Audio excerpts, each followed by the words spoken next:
반갑습니다. 월요일 아침 주님 앞에 나오신 한 분 한 분을 진심으로 환영합니다.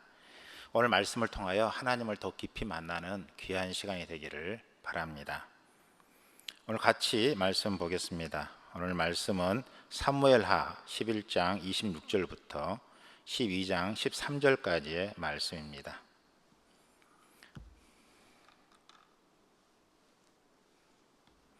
제가 봉독해 드리겠습니다.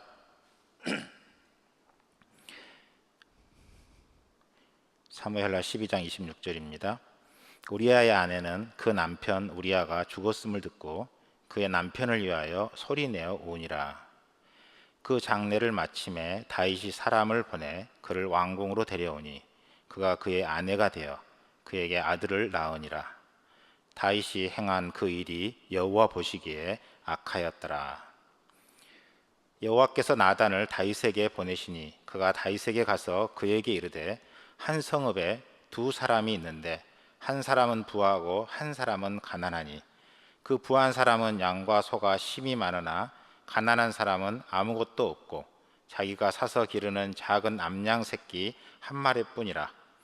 그 암양 새끼는 그와 그의 자식과 함께 자라며 그가 먹는 것을 먹으며 그의 잔으로 마시며 그의 품에 누움으로 그에게는 딸처럼 되었거늘 어떤 행인이 그 부자에게 오매 부자가 자기에게 온 행인을 위하여 자기의 양과 소를 아껴 잡지 아니하고 가난한 사람의 양 새끼를 빼앗아다가 자기에게 온 사람을 위하여 잡았나이다 하니 다윗이 그 사람으로 말미암아 노하여 나단에게 이르되 여호와의 살아계심을 두고 맹세하노니 이 일을 행한 그 사람은 마땅히 죽을 자라. 그가 불쌍히 여기지 아니하고 이런 일을 행하였으니 그 양 새끼를 4배나 갚아 주어야 하리라 한지라. 나단이 다윗에게 이르되 당신이 그 사람이라. 이스라엘의 하나님 여호와께서 이와 같이 이르시기를 내가 너를 이스라엘 왕으로 기름 붓기 위하여 너를 사울의 손에서 구원하고 내 주인의 집을 내게 주고 내 주인의 아내들을 내 품에 두고 이스라엘과 유다 족속을 내게 맡겼느니라. 만일 그것이 부족하였을 것 같으면 내가 내게 이것저것을 더 주었으리라. 그러한데 어찌하여 내가 여호와의 말씀을 업신여기고 나 보기에 악을 행하였느냐.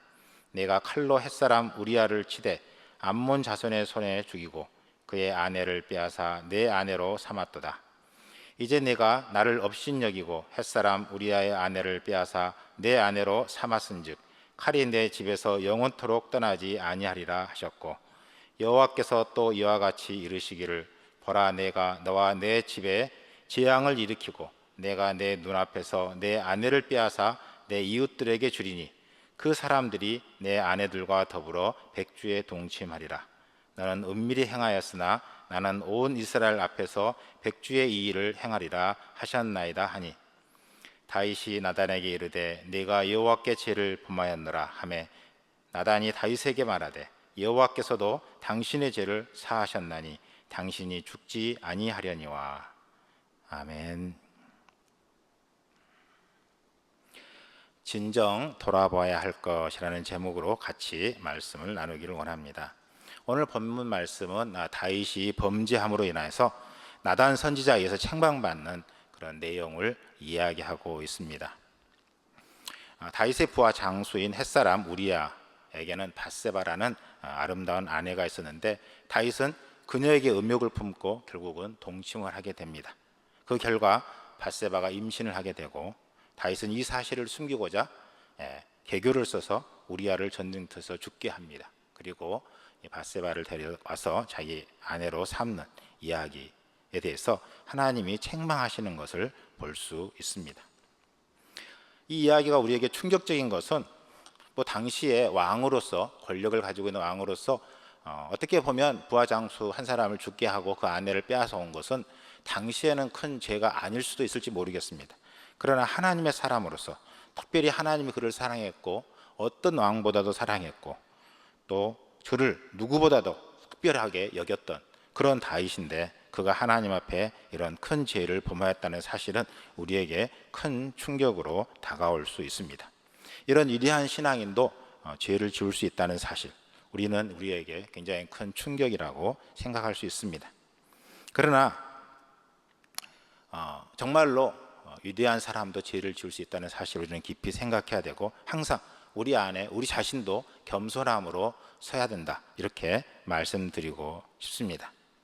오늘 제목에서 보고 있는 것처럼 진정 우리가 돌아봐야 할 것은 무엇인가, 내가 정말 죄가 있는가, 내가 어떤 잘못을 저질렀는가를 날마다 나 자신을 돌아보며 죄가 생각나거든 그 죄를 고백하고 하나님 앞에 나아가는 우리의 삶이 되어야 될 것입니다. 다윗 왕은 우리아를 죽이고 그 아내 밧세바를 데려오면서 아무도 이 사실을 모르고 잘 해결될 것이라고 생각했을 것입니다. 그러나 주님께서는 나단 선지자를 통해서 그에게 책망하시는 것을 볼 수 있습니다. 우리는 보통 세상적인 기준을 가지고 이 정도는 괜찮아, 이건 누구나 다 범할 수 있는 죄야 하면서 스스로 합리화하려고 하는 경우들이 있습니다.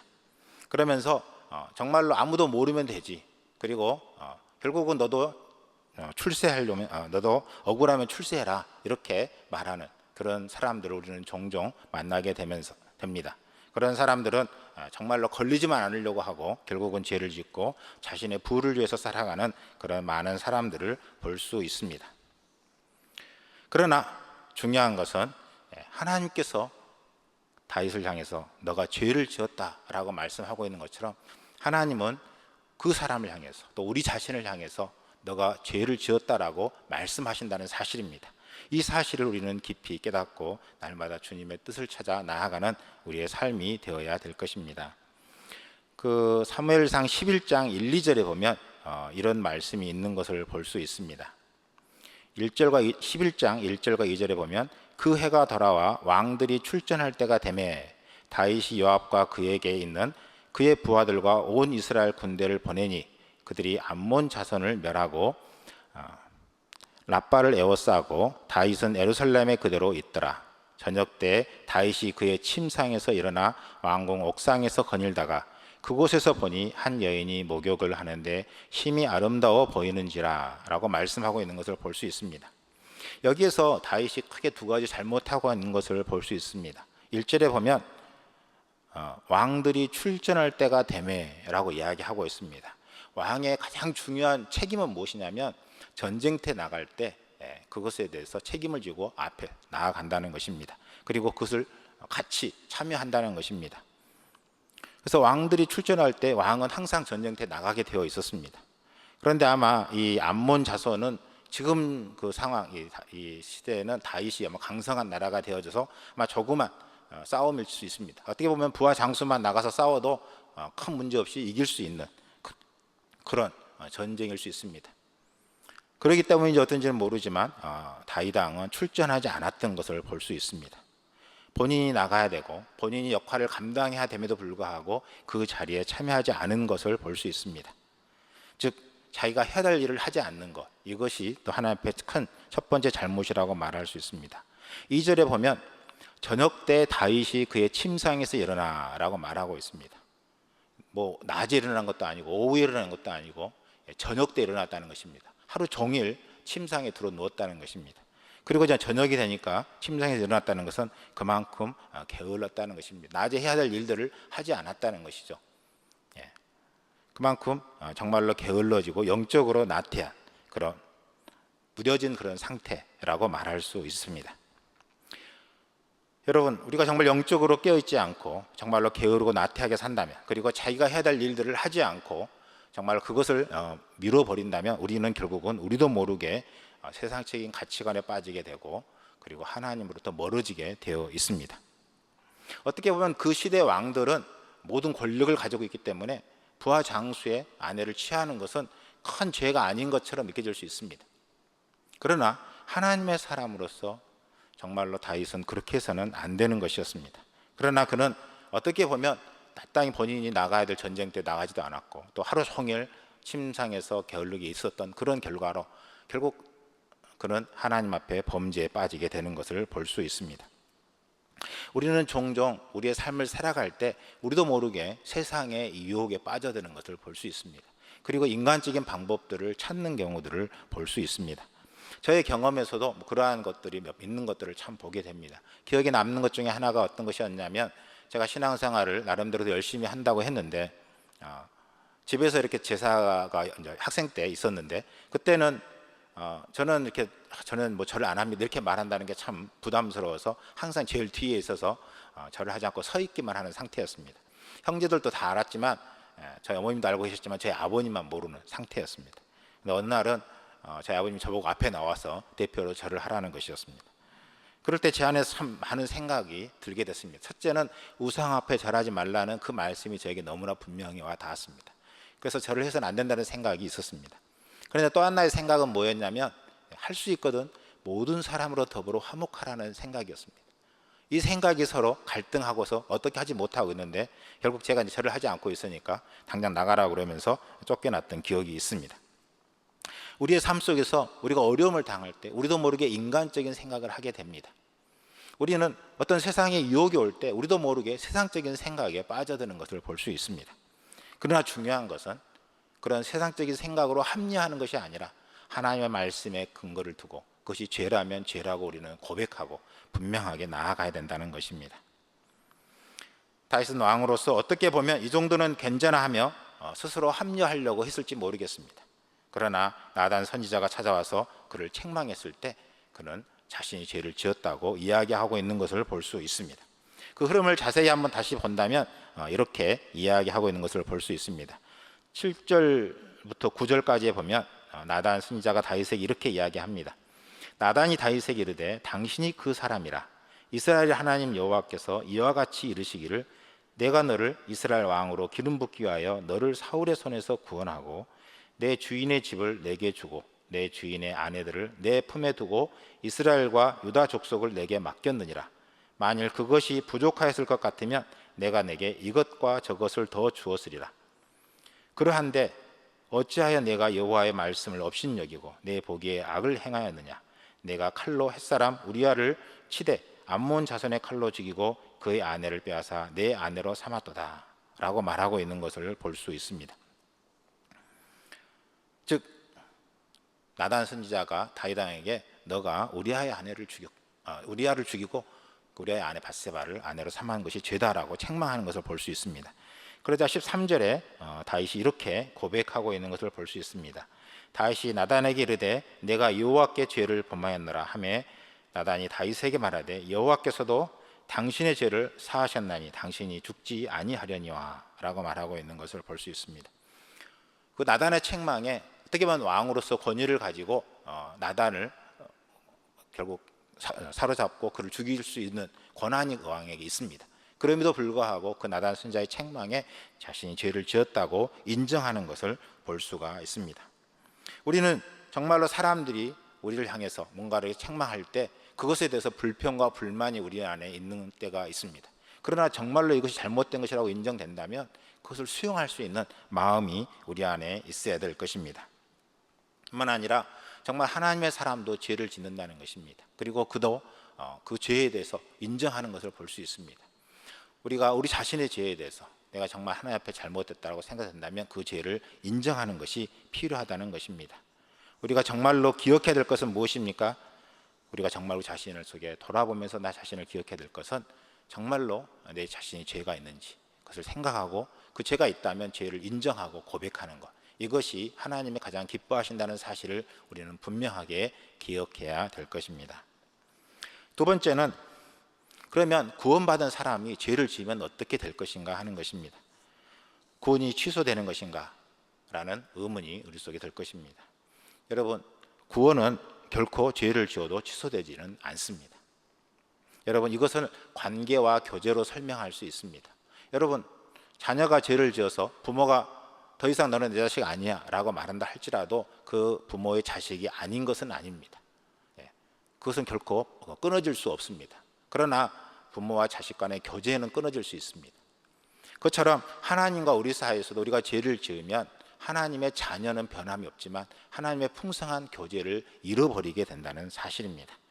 저는 여러분이 정말로 주님과의 교제를 잃어버리는 그런 삶을 살지 마시고 하나님의 은혜 안에서 살아가는 삶을 사시기를 바랍니다.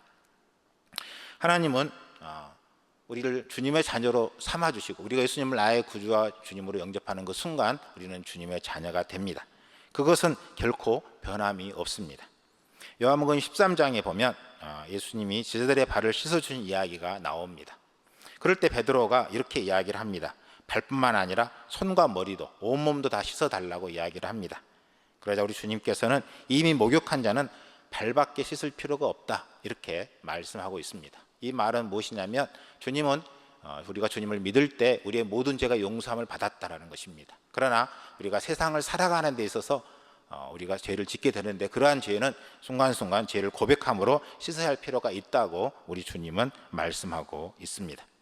여러분, 정말 우리가 진정으로 돌아봐야 될 것은 죄에 대해서 우리는 죄를 인정하고 그리고 하나님께서 우리 죄를 고백할 때 우리 죄를 용서해 주신다는 사실을 우리는 인정하는 것입니다. 그런데 우리의 삶 속에서 우리가 죄를 고백하는 것은 할 수 있습니다. 그런데 계속해서 반복해서 짓는 죄에 대해서 죄를 질 때 고백하고 또 죄를 지면 또 고백하고 하다 보면 우리도 모르게 계속해서 죄를 고백하는 것에 대해서 부끄러운 마음이 듭니다. 그리고 사람이 살다 보면 어떻게 이런 죄도 안 짓고 사나 하면서 스스로 합리화하려고 하는 인간적인 마음에 사로잡히게 될 때가 있습니다. 그러나 우리 주님은 어떠한 죄일지라도 아무리 많은 죄일지라도 그 죄에 대해서 고백하기를 원하신다는 사실입니다. 우리는 이 사실을 분명하게 기억해야 될 것입니다. 또 하나는 우리가 죄를 지었다 할지라도 구원은 결코 우리를 벗어나지 않는다는 것입니다. 하나님께서 우리를 구원해 주시고 그 구원은 영원한 천국으로 인도하신다는 사실입니다.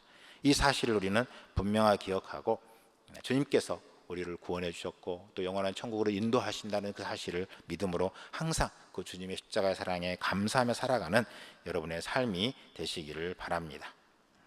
여러분, 정말로 주님이 우리 안에서 역사하시고 우리의 걸음을 인도하시고 이끄신다는 사실을 기억하고 주님 앞에 죄를 고백함으로 주님과 풍성한 교제의 삶을 살아가는 날마다의 삶이 되시기를 바랍니다. 기도하겠습니다. 우리의 힘이 되시며 우리의 생명이 되시는 주님을 찬양합니다. 저희들을 구원하기 위하여 십자가에 못 박혀 죽으시고 지금도 말할 수 없는 탄식으로 친히 간구하시며 우리를 영원한 천국으로 인도하시는 주님을 찬양합니다. 주님의 십자가의 사랑에 날마다 감사함으로 살게 해주시고 우리가 제가 생각날 때마다 죄를 고백하며 죄를 인정하며 나아가는 제들 될 수 있도록 인도하여 주시옵소서. 우리가 어떠한 상황이 있다 할지라도 결코 주님은 우리를 버리지 아니하시며 떠나지 아니하신다는 사실을 기억하며 주님 앞에 날마다 감사함으로 살아가는 저희들 되게 하여 주시옵소서.